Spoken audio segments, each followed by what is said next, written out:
Good evening, everybody. I'm Becky. I'm an alcoholic in recovery from alcoholism and a few other things. I've told my story several times over the past 25 years, but never in true sobriety. I once had an 11-year period of physical but not emotional sobriety in Alcoholics Anonymous, which shall henceforth be known as my long period of false sobriety. I have to say, you guys are in for a much better story than the last one I told, because I relapsed after those 11 years, and I went out and got myself a whopper of a story. So here you go. That story did, in fact, bore people into a coma, so you're safe. My friend Damon here tells me that there are 3 stories: the one that I think I'm going to tell, the one that I actually tell, and the one that I wish I had told. So honestly, I have no idea what you're about to hear. I'm going with the tried and true method of what it was like, what happened, and what it's like now.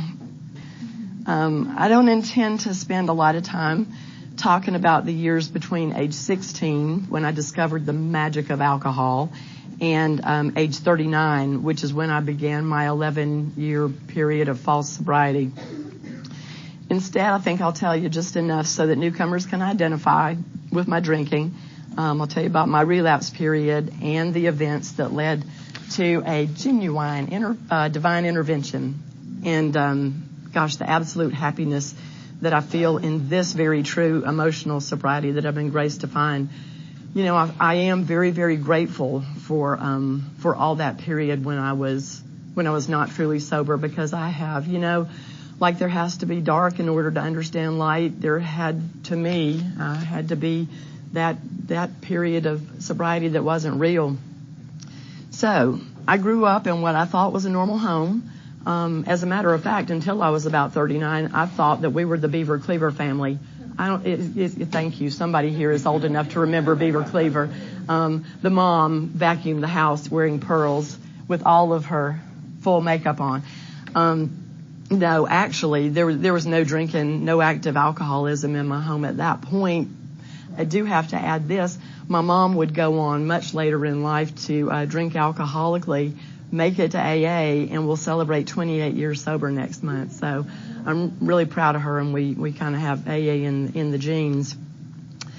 I was a very, very, very good kid. I was, on a roll. I was a middle child. I was a peacemaker. I was helpful around the home, never caused anybody any trouble. But now, looking back, I was anxious as hell. I heard a speaker say once that she was such an anxious child, she should have had a beer on the way to kindergarten. I say, right on. So, warp forward to age 16, I found myself a 20-year-old boyfriend who could buy me alcohol, which made me one happy and relaxed girl. As you all know, alcohol makes one beautiful and witty and sparkly and smart, and it quickly became the social lubricant that I needed. I have to say here that my relationship addiction, which has been every bit as detrimental to my health as alcohol, started very, very early in life, even before I started drinking. Probably about the same time as I should have been having that beer on the way to kindergarten. I was of the generation that was basically screwed by the Cinderella and Prince Charming myth. Seriously, I could quote every line from Cinderella and just live for the moment when the prince kissed her. Truly, I fully believed that a guy on a white horse, a cute guy on a white horse, was going to ride up and make me happy. Started believing that about age 5. Fast forward, I got married at 19. I got divorced at 21. I went to nursing school and started a career. I got remarried at age 25. I had 2 sons who are awesome humans, and divorced their father at age 37. As you might imagine, my drinking progressed and just got worse over time. I don't really need to tell you. I think that if you're sitting in this room, you understand how it progresses over time. Because I was a psych nurse, that's what I did for the 35 years of my nursing career. I knew about AA because I had taken any number of patients to meetings. Along the way, I made a stab or 2 at AA, so I possessed a big book, which I thoroughly enjoyed reading with a glass of wine in my hand. thinking all the time, boy, these guys are on to something. But not now. When I started losing my car in bar parking lots and knocking the doors off of it because I forgot to close them before pulling out of the garage, and panicking because I couldn't find my 8 and 10-year-old sons when they weren't in their bed in the middle of the night. Spoiler alert, they were in their bed in the middle of the night. They were just at their dad's house, who wasn't as drunk as I was, and panicking because they weren't in the house. This was the point when I reached what I would later come to know as step 0. This shit has got to stop. So I came to AA and I did all the stuff. I did steps with a sponsor. I attended meetings. I chaired meetings. I sponsored other women. Did service work. And life got so much better for the next 11 years. For all the reason that life is better when alcohol isn't in it. No more messed up car doors. No more throwing up red wine on white bedspreads. No more forgetting where my children were. No more handing out detox medicines to patients with my hands shaking worse than theirs. No more driving kids around with a glass of wine and a koozie, and so on and so on and so on. But there was no psychic shift during this period. There was no spiritual experience. There was no admission that I had no control over most everything else in my life.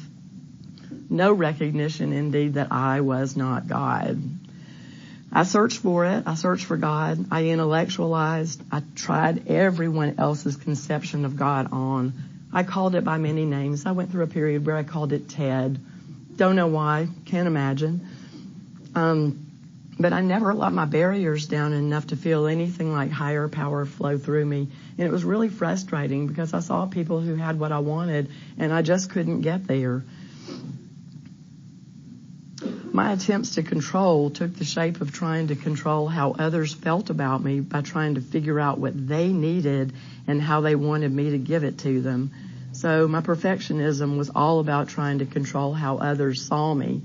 And I did a really good job. I was a really, really good actress during that period and later on. That was a process that started really, really young, back when I was a kid thinking that a man was going to fix it for me when I was 5. I wanted what other people had but couldn't find it, so I settled for the next best thing. I found the sickest, most dysfunctional, pathological liar I could find to make my higher power. And I think this is where my husband Forrest would like for me to tell you that it wasn't him. Indeed, it was not. It was not him. It was not him. I knew you were sitting there thinking that. But I would spend those 11 years in that emotional chaos and dysfunction not drinking. And it was not the unhappiest time of my life, but very nearly it. So, however strangely, when I got rid of he who shall not be named, you might think that things would have gotten better, that I would have found some happiness, but no. Remember, no psychic shift, no connection to a true higher power. So I did what any self-respecting, dry, drunk, and Alcoholics Anonymous would do. I started drinking again. An interesting part of my relapse was that I had started Al-Anon while I was with my pathological liar to try to figure out how to deal with him, even though he wasn't an alcoholic. I thought, I don't know, this might work. After attending a few meetings, I contorted their wisdom into my belief that since I had been sober for 11 years and that most everybody in my life at this point was an alcoholic, that probably I was just an Al-Anon and not really an alcoholic. So, how convenient. Talk about, delusion and dishonesty. But, so the next 7 years would be the story that we all know. Drink, stop, start, come to AA, get a year sober. Because I still had not reached enough of a bottom to recognize, that there was a power higher than me and I wasn't it. Pretending to be sober, and attending AA meetings while you're drinking is just excruciating. I just really don't recommend it. It was exhausting.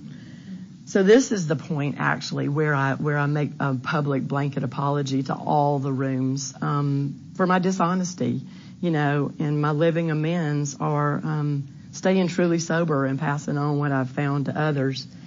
Here is also where I share one of my favorite Bill W. quotes from page 17 of As Bill Sees It. I guess it came from somewhere else before that, but the deception of others is nearly always rooted in the deception of ourselves. The deception of others is nearly always rooted in the deception of ourselves. It's just, it is amazing to me that I could so deceive myself and not even know it. I would have told you, and everybody in my life, I think, believed, that I didn't lie, that I was the nicest, most honest woman around. Yeah. That's how lost I was. That's how out of touch I was with myself. I had no idea who I was at my core. I had no connection to my own spirit. I know that there was a spirit self there, but my egoic self was just totally in charge. I was such a good actress. I really should have earned an Academy Award. And then on September 17th, 2017, God said this shit has got to stop. By this time, I had to drink around the clock. I mean, like truly wake up in the night, just to get a few more hours of sleep, just to keep withdrawal symptoms at bay. And I must say, I thought I was managing just fine. Until I woke up in the emergency room of the hospital where I worked with a stroke nurse talking to me. It's like, what? I thought that I had just gone out for lunch to make my customary alcohol run. And as it turns out, a few hours earlier, I had been discovered by a coworker unresponsive in the parking lot, laid out on the concrete beside my car. Most of that day was a blackout, except for the part where I tried to elope from the hospital to make my way home as if nothing was amiss, only to be apprehended in the parking lot by an oh-so-helpful ER nurse who returned me to the locked portion of the emergency room. Yeah. I was no stranger to locked units, but I had always been the one on the other side with the key. Yeah, so this was a bit of a wake-up call when I found myself unable to leave. Indeed, my plan, talk about crazy, insane alcoholic behavior. My plan was to mention nothing of this to anyone, resume my work schedule the next day as per usual, Wrong. But back to the ER where the doctor informed me that I was lucky to be alive, that what was coursing through my veins on that day, which was supposed to be 100% blood, was actually 50% blood and almost 50% alcohol. My blood level was 0.449. Here's how the scale goes.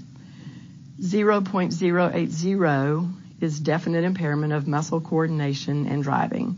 This is the legal intoxication level in most states. 0.120, vomiting usually occurs. 0.150, balance and movement are impaired. This is the equivalent of half a pint of whiskey circulating in the bloodstream. 0.200, most people begin to experience blackouts. 0.300, many people lose consciousness. 0.400, most people lose consciousness and some die. 0.450, breathing stops. This is a fatal dose for most people. 0.449. I mean, it's a miracle that I'm standing up here before you, able to construct a sentence and a fairly cohesive talk. I don't know what happened that day. I don't have a clue as to why my body didn't die. But after the prolonged fog that followed that day cleared a little bit, I had an exceptional moment of clarity. There was something mysterious and all-pervasive that decreed that I belonged in the world, that I had not done what I'm here to do. And what I'm here to do is to love myself and to love other people and to help them. I firmly believe that that's exactly why I didn't die. I'm really actually kind of surprised that I didn't emerge from that episode with a tattoo with the 12th step on my forearm.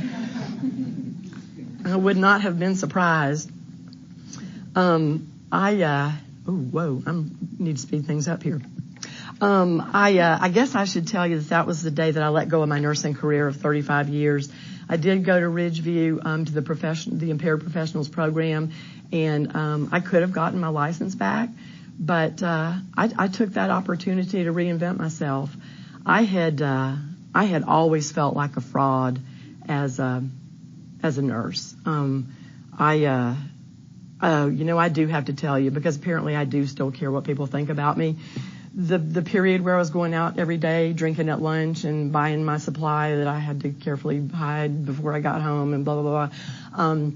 I was not taking care of actual patients. I never drank and took care of patients.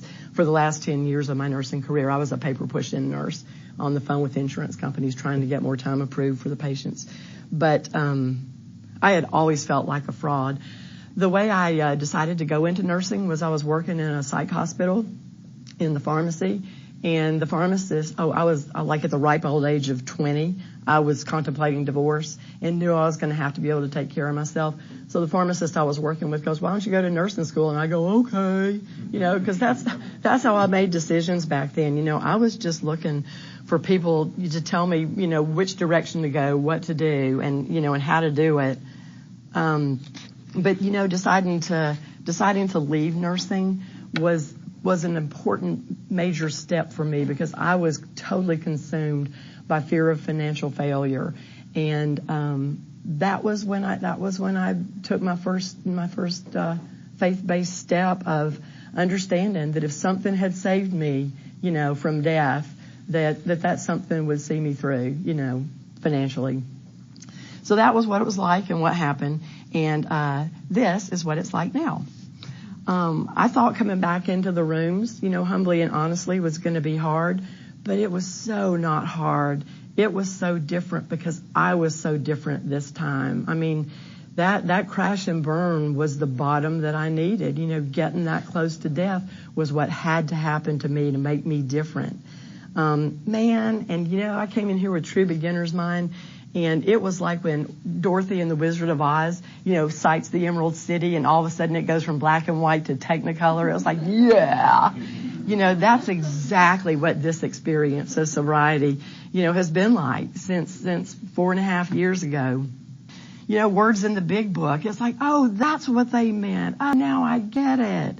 So anyway, my old sponsor graciously took me on, and we started over with the steps.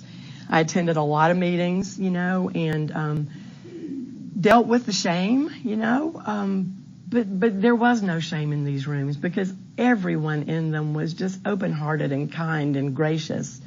So thanks to all of you for that. I developed a daily practice that was pretty brief there in the beginning, because I was working in a law firm. And here's how crazy I am. My expectations of myself and perfectional. I thought that I know nothing about the law, mind you. It's like I don't even know the difference between a plaintiff and whoever the other guy is. Defendant. There we go. I remembered. But I fully expected to walk into that law firm on day one and go into court and try a case or something for an attorney. That's how crazy I was. So, I'm having to get up really early to go to that, but it was imperative that I establish some kind of spiritual practice, which was really brief. But, among meditating and reading AA literature, I added The Language of Letting Go by Melody Beatty, because I knew that my core issues revolved around my codependent stuff. I drank to ease my codependent shit. Anyway, I want to put in an endorsement, because 2 years into my sobriety, I dove hard into Al-Anon to augment my AA practice. And, my emotional sobriety really took off. Bill talks about AA being spiritual kindergarten, and I found that to be true for me. I needed more in terms of addressing my emotional life as the wife and the daughter of recovering alcoholics. I don't know what you may or may not have, heard about Al-Anon, but there's often a misconception that one attends so that they can help the alcoholic in their life. And that is so wrong. I attend Al-Anon to learn how to take care of myself within, the relationships with the alcoholics in my life, as well as all the other people in my life. I won't sponsor women these days who won't agree to my bringing Al-Anon into our work. It's just that important to me, and I think it makes me a better sponsor. One of my favorite things in the big book is on page 84, where he says, "We have entered the world of the Spirit. Our next function is to grow in understanding and effectiveness." I love that. I firmly believe that we're meant to keep learning and growing until we draw our very last breath. We never, I hope I never get there. There's always something more to learn and pass on. I've watched my own evolution over the past 4.5 years with a lot of awe and wonder. And it's a progressive recovery for a progressive disease. One point of Buddhist philosophy is impermanence. Everything is always changing, right? And as alcoholics, well, as people in general, I think, we really hate change, but what a paradox that is, because that's what AA is all about. It's like, change everything, right down to, the core level, right down to the cellular level. We root out old ideas and behaviors that put us in a position to hurt ourselves or others. So the happiness and emotional sobriety that I enjoyed today has required a lot of study, and I am here to tell you that AA has just an enormous amount of valuable literature. And one of those pieces of literature that I don't hear mentioned a whole lot in meetings is an article that Bill published in the 1958 Grapevine about the ongoing challenges of recovery that he faced long after he stopped drinking. As a matter of fact, he wrote it 24 years after he got sober. It's called Emotional Sobriety, The Next Frontier, and I highly recommend it. It describes Bill's insight that his struggle with depression was due to overweening. I'm quoting here, and I had to look up overweening, and it's synonymous with egotistical. So his depression was due to egotistical dependencies on other people and outside circumstances. I love this because it really matches up with my expectation that happiness was going to come from outside myself, from a man or a child or a job. He goes on in that article to say, and I quote, "Because I had over the years undergone a little spiritual development, the absolute quality of these frightful dependencies had never before been so starkly revealed. Reinforced by what grace I could secure in prayer, I found I had to exert every ounce of will and action to cut off these faulty emotional dependencies upon people, upon AA, indeed upon any set of circumstances whatsoever. Then only could I be free to love as St. Francis had. Emotional and instinctual satisfactions I saw were really the extra dividends of having love, offering love, and expressing a love appropriate to each relation in life." What resonates so deeply for me about this excerpt is that it boils everything down to my higher power and me. It's like everything else can fall away, but as long as I maintain that connection, and live in that, I'm golden. I think God is love. It's funny, when I was a kid, that was kind of a saying. It might have been on a commercial or something, but, I think God is love with a capital L, and, remember back to the spectacular crash and burn that I came through with a moment of clarity that followed. I am supposed to be here to love myself and to love others and to be of service. I keep stressing love for myself first because I am just a very, very staunch believer that I cannot give to anyone else what I don't have for myself. I can't give love to other people if I don't have it for myself. And I certainly can't give sobriety or help other people with sobriety if I don't have it my own self. I tried that and it didn't work. I don't know why I want to say this, but I do.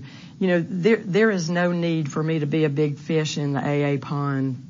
My responsibility is to be a kind and compassionate fish in the AA pond and to channel as much love as I possibly can to as many people as I can. And boy, howdy, when I put this intention out there to the universe, whoa, did the souls needing loving kindness ever show up? Inside and outside of the rooms. I added a line to my morning thing that said, may I be a good human and a good conduit of divine energy. And man, the service opportunities rolled on in. But I love it because this just provided a burst of incredible energy to my spiritual growth.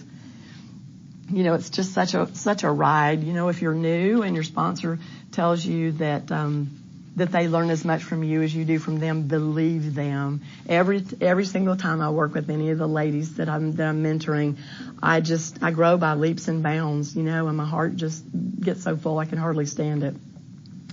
We all know that, service is one of the ways to maintain spiritual fitness. Other things that I do are daily spiritual practice. For me, that's yoga and metta, which is just means the sending of positive energy and kindness toward others. I have added a practice that I'm so excited about. It's chanting. It's a chant. Back to that chant that we were going to run you out of the room with. I am exploring Nichiren Buddhism, which is, I have discovered, it's a movement for world peace, like truly a religion devoted to world peace. And I am jazzed. So if somebody makes the mistake of asking me to speak again, you'll be hearing more about that. Gratitude and saying thank you. I'm surprised I get anything done all day long. From the minute my eyes pop open, I am saying thank you for another day, because we are not guaranteed anything other than what we have right now. I say thank you to the azalea bush, for putting out some buds that are about to be beautiful flowers. And I say thank you to my body that I nearly destroyed and it didn't quit on me. It's, that's very important to me. I say thank you to my food because, it took so many people, interdependence. It took so many people to get that food on my plate. I want to stop and add here my continuous gratitude to my husband, who opened my eyes to the incredible and indescribable beauty of the West. I'm so grateful for every step and every decision, good and bad, that led me to the Buddhist 12-step meeting where I met him and where our life started and the life that we've created and all the adventures we've experienced and everything to come. Another thing that's really important to my sobriety is spending time in nature. And Forrest and I take our grandson up to, outside, up to Red Top Mountain, and we get to watch this little human unfold. I mean, it is miraculous. It's, people who don't believe there's a God, get outside, look at some nature, look at a kid, just watch it all unfolding. Simple prayers are another thing for me. I have never been one for rote prayers or religious sounding prayers.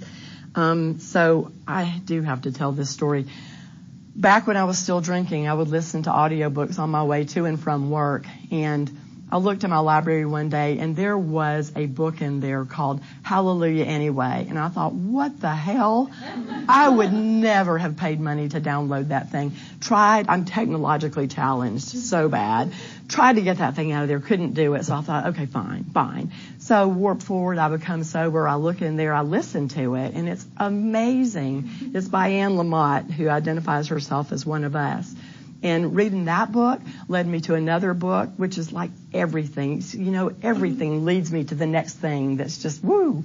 But that one led to a book of hers called Help, Thanks, Wow, the 3 Essential Prayers. And, that was awesome. It's like, I got the prayer thing covered now, without a whole lot of verbiage. The last thing I want to talk about is time spent with kindred spirits. That's absolutely essential for me. And it's, kindred spirits, for me are outside of these rooms. I do want to say something about in these rooms though. Namaste is a Buddhist term that means the divine in me sees the divine in you. And as you know, this is a we program. So finding AA meetings that feed my spirit is essential to my well-being. If you're new, understand that all meetings have a personality. You know, if you encounter a meeting with a personality that doesn't agree with you, find one that does. You know, for me, if my spirit isn't being fed in a meeting, it's not the meeting for me. Some people need kick-ass sponsors and kick-ass meetings, and no, not for me. I've always responded better to kindness and gentleness, so that's the kind of gathering I look for. I, again, put in another plug for Al-Anon, because those kindred spirits, you know, show me what it's like to have a happy, peaceful life, living with their qualifiers, whether the qualifier is still drinking or using or not. These folks have peace and calm within the storm that I want. So I surround myself with those people too. You know, as Jeremiah mentioned, we have a group that gets together to meditate and study the 12 steps from a Buddhist perspective. You know, I'm delving into Nietzsche and Buddhism. One of the women that I'm working with and I are studying adult children of alcoholism and dysfunction, you know, so that I can learn, you know, what about their scope and how the 12 steps look from that angle. So, you know, I have to take it beyond these rooms. I mean, it started this room, you know, AA got me sober, you know, but my happiness is just, you know, multiplied exponentially, you know, by taking it outside the rooms. You know, further than that, study. You know, there's just no end to the interesting things to learn. You know, before I came in here, I wasn't interested in anything. Mostly I was interested in climbing into the skin of whatever man I had captured and figuring out what he liked so that I could take that on. I was a tofu person. Anybody familiar with tofu? It's that soy substance that has no personality of its own. It truly takes on the flavor of whatever you cook it with, and that was me. But man, no more. I am interested in everything. I have more books than I could read if I lived to be 110. You know, it's about crystals, and it's about Ayurveda, and it's about chakras, and it's about herbs, the legal ones. And, you know, just to name a few, but you know, I remember distinctly the day in sobriety when I realized that the possibilities are absolutely endless, you know, in sobriety. And I'm going to explore everything. You know, I want to learn about everything, and I am no longer concerned with whether I look like a nut doing it or not. I used to be so ruled by what others thought of me that I didn't even know, you know, what I thought of me. I didn't know what I liked. Recovery has given me the most important relationship of all. It's given me a relationship with myself, a place where the divine lives. I know the Bible says that the kingdom of heaven is within, so I figured that must be where God is, right here inside of me, in the fourth dimension. Thank you all for sharing this evening with me and for listening to me.